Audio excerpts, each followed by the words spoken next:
I feel like you're telling me that things have been as normal, consistent expectations working together as a community, whether it's in pods of students to address not just pandemic, but emotional support and what's going on in the country in general, just making sure that education isn't just education.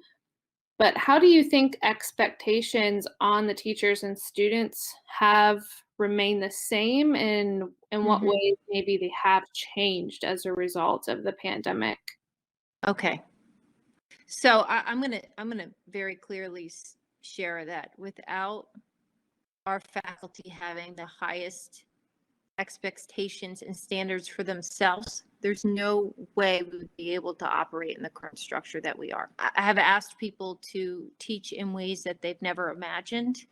I have asked K through 8 elective teachers to serve in very different roles this year and deliver instruction completely different than anything that they've ever had to do before, to try to support having students on say and the cooperation and professionalism at which our faculty have approached their work has been nothing short of extraordinary. So very grateful for that. So I think while we've always had high expectations for our work, all of us do, in every district, I'm sure, the type of work that we have asked our faculty to engage in to support instruction has been completely different.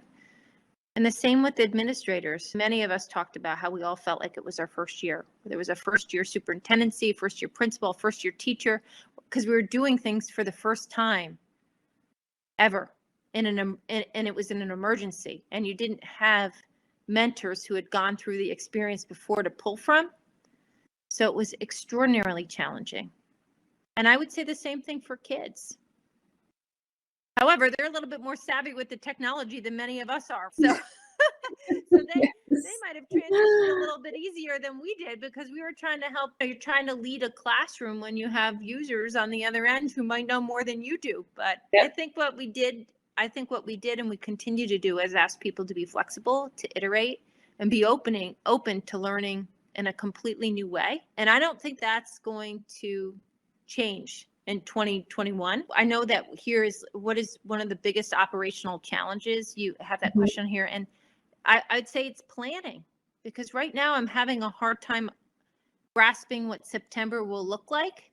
So it's hard to budget and plan for that. I think that's probably the challenge that you'll hear from many school administrative teams. Just having a better understanding what September would look like would be really helpful in trying to plan what you need to do now to prepare for it. I agree, yes. So I think, though, when it's done, whenever it's done, the instructional advances that have been made through the use of technology will continue.